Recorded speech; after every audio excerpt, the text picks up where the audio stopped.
Alright, so I really feel ignored. Like, I really do. Specifically by all of my families throughout history, all the way to now. When I was a kid, all the way to now. Like, there's no hostility or whatever towards my modern family or even my childhood family and even my biological family. It's just everything I gotta say just sounds like nonsense to them. Sounds like complete nonsense. And I'm like, really? Hate that. I really do. Like, I really, really wish my life panned out the way it biblically was supposed to be. I really do. But some things were out of my control. For an example, my biological parents not doing what they were supposed to do when they were supposed to have me and even my other siblings.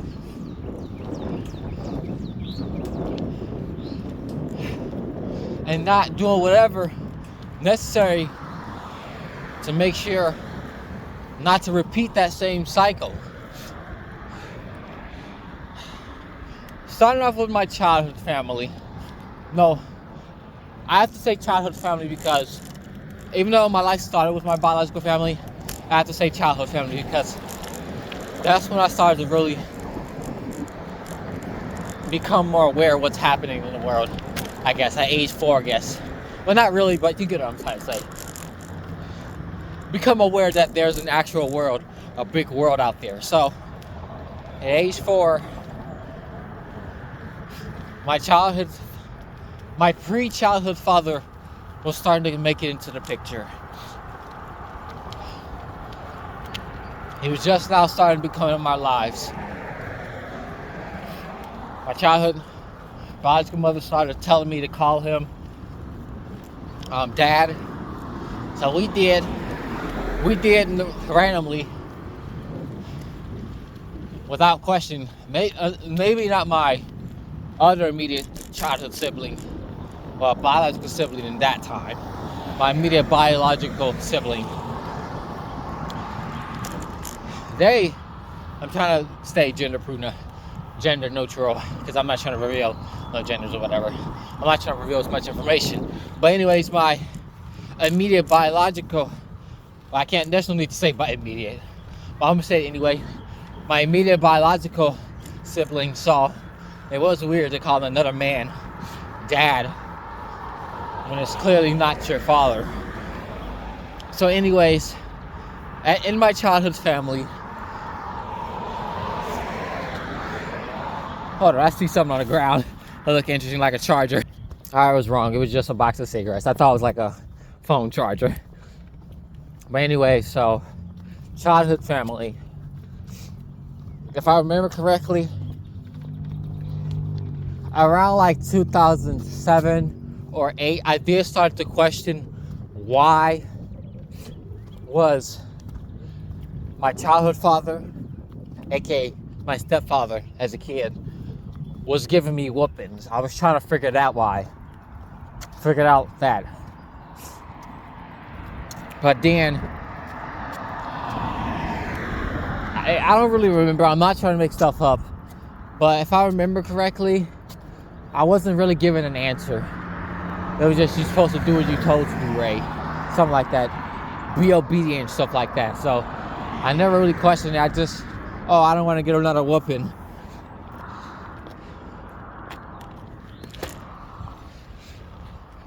And the whoopings I did have back in my childhood, I like whatever I was trying to like help myself not have like a much of a painful whooping. So what I started doing, most children, specifically in the black community, who have received whoopings will understand this. They put on extra layers of clothes.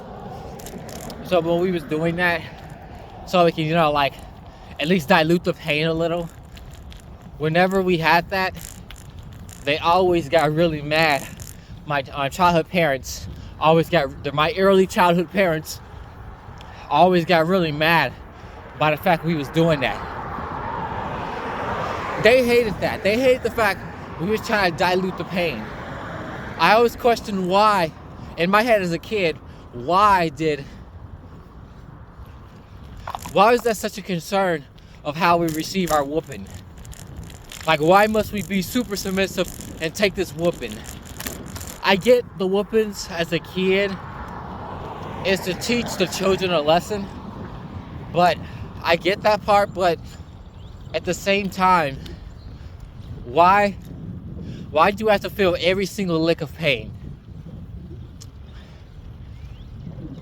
Well, that's clearly the lesson wasn't fully learned, because one of my immediate childhood siblings rebelled against the whoopings and everything.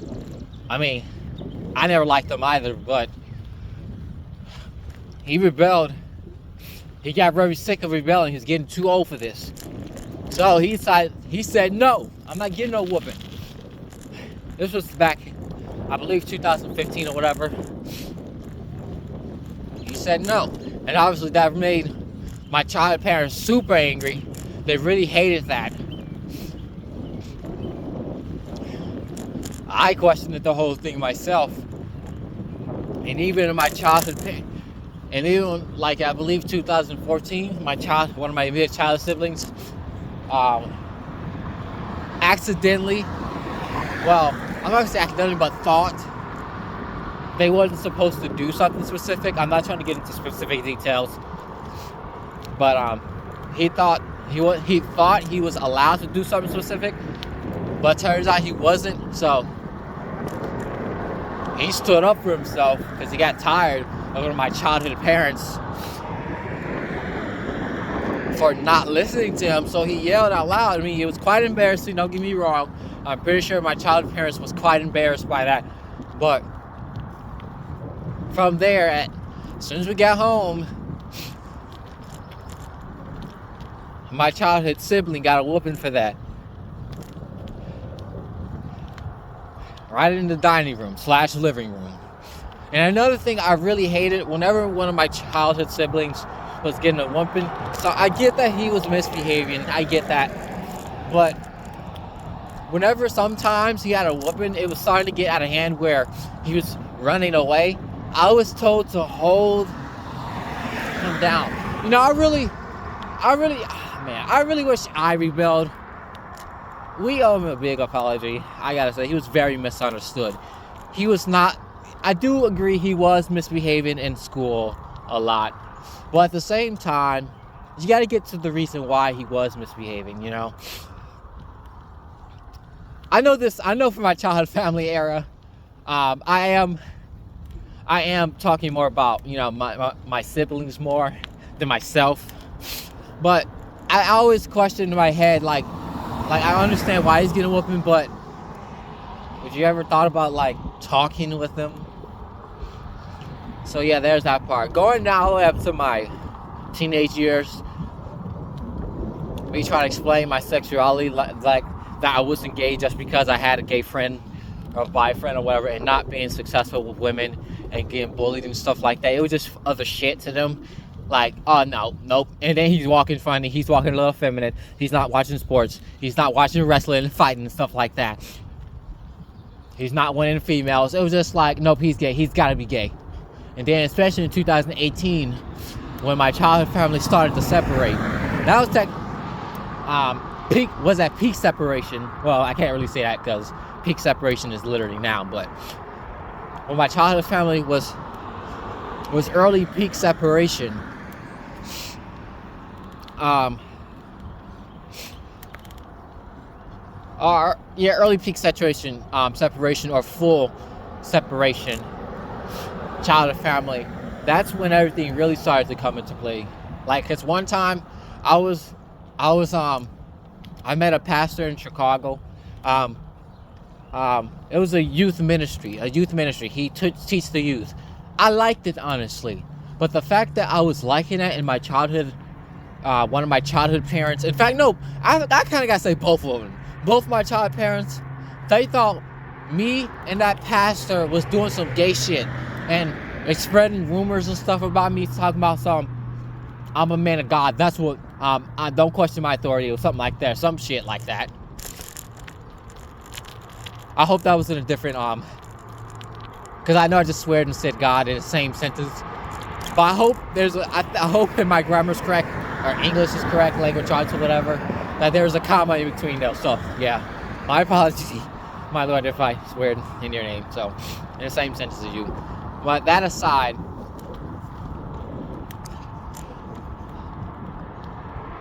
you know, I was, people talking bad about me, talking about I'm gay and stuff like that. That's the shit that really hurt me. Even though in 2018, that's a little bit when my SSA started to become a thing. If you know what SSA thing, it means same-sex attraction. Okay, that's what it means. Okay, my SSA did start to peak a little, but my SSA doesn't go that far. It doesn't go that far. Me, and that pastor wasn't doing nothing. That's like, what kind of shit is that to think that your own son is doing that stuff? Look, I get certain things, but at the same time, it was just shitty. I do appreciate one of my immediate child siblings being a spy for me to figure out what the shit they would talk about behind my back. Because once my immediate child sibling got off the phone, they was like, they think you gay. You hanging out with the pastor doing gay stuff. And then I was like, in my head, you know what? I'm just done. I'm done. If they think I'm gay, I don't care. That's their problem. Obviously, it still hurted me, but at the same time, I just didn't give a fuck. I got tired. So, and then on top of that, 2019, that was the peak of my, that was the peak of me starting to really take the red pill.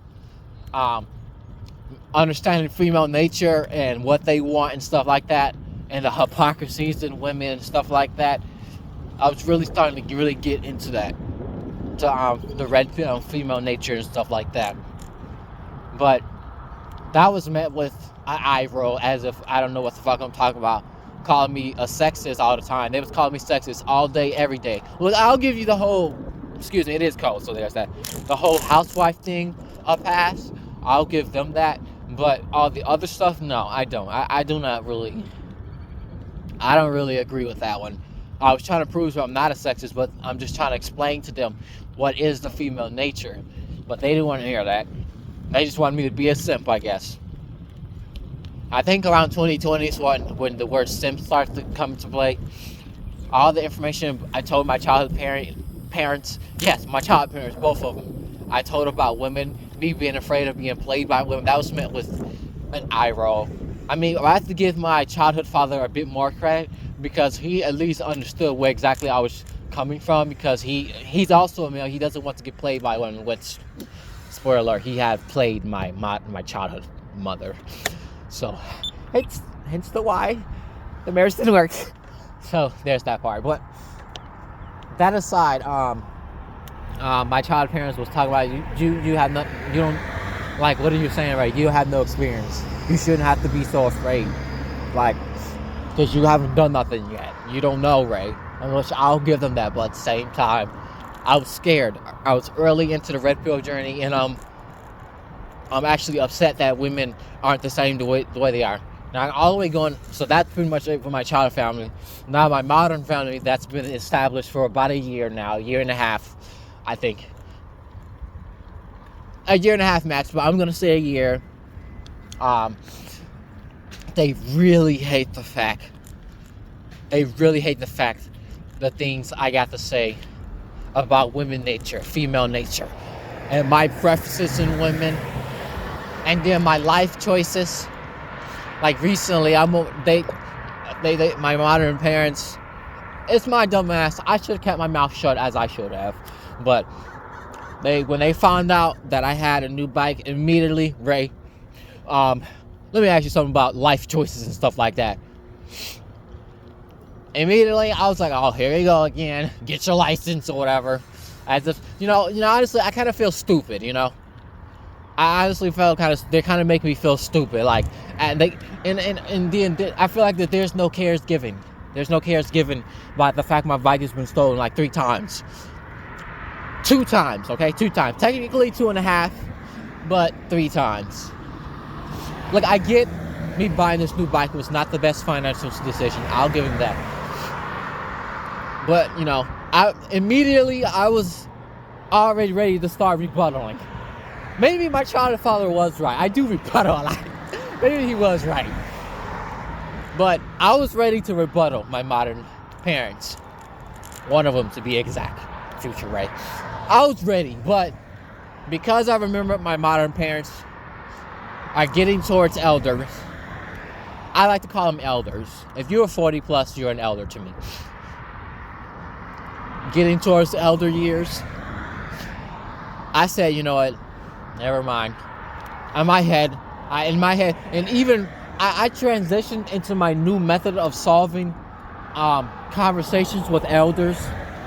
At first, I was all like, is this regarding that bike and stuff? What's that? And then next, you know, I started to slow down, and I remembered to be quiet, speak very slowly, think very hard, pause and everything, think very hard on what it is I'm about to say to my modern parents. About my life choices and how I make certain decisions, financially speaking, and psychologically speaking, and biologically speaking, and even manly speaking, or whatever. Apparently, so yeah, I transitioned into speaking my ideal way, how I plan to speak to if I ever in court and speaking to a judge. I transitioned into that to choose my words very wisely. I'm laughing now because that was literally what I taught the kids in church 2 or 3 weeks ago. That was literally my talking point, my bottom line, as they call it. Choose your words wisely. Okay, which I even have all the slides and everything still. Well, for the ones I made, but yeah. I went into that, choose my words wisely. But after that, this is regarding that bike part. After I said that, I was like, you know what, Ray, shut up, don't talk, don't say nothing. Listen the best you possibly can. So I did exactly that. I don't know how long he was talking. It was probably like at a minimum of 7 to 10 minutes. I just stayed quiet the entire time, listened the best I possibly can. I guess they thought, oh man, my phone about to die. I guess they thought that I wasn't listening, so it was like, you understand? I was like, yes, and left, and that was it. I get that there was some life advice. I get that, but this is the third time I've been told about me not making better solutions and stuff like that, better choices, good choices and stuff like that. But I feel like I'm being looked at as I'm stupid. Like Ray is stupid, and like I'm being ignored that what I need to do because if the same thing happens to them, what would you do? Try to get it back, and that's exactly, I'm trying to get your life back on track, and that's exactly what I'm trying to do with my bike. I feel ignored, I feel stupid, and that's why, including my preferences and everything, my phone about to die. I feel very ignored of a lot of things I gotta say as a young man. I'm young, I'm stupid, I get that, but doesn't mean I'm not smart. Doesn't mean that I know what I'm doing. That's pretty much it. So the best thing I can do is just simply listen, consider it, put it on the board, and then move on with my life and just move away from everybody, all of my families, all of them, all four of them, three. My phone about to die. Thanks for watching. Like, comment, subscribe. I'm pretty sure you all can relate. I know my modern parents love me, but I can't constantly keep taking advice that doesn't work in today's age. Thanks for watching. Like, comment, subscribe.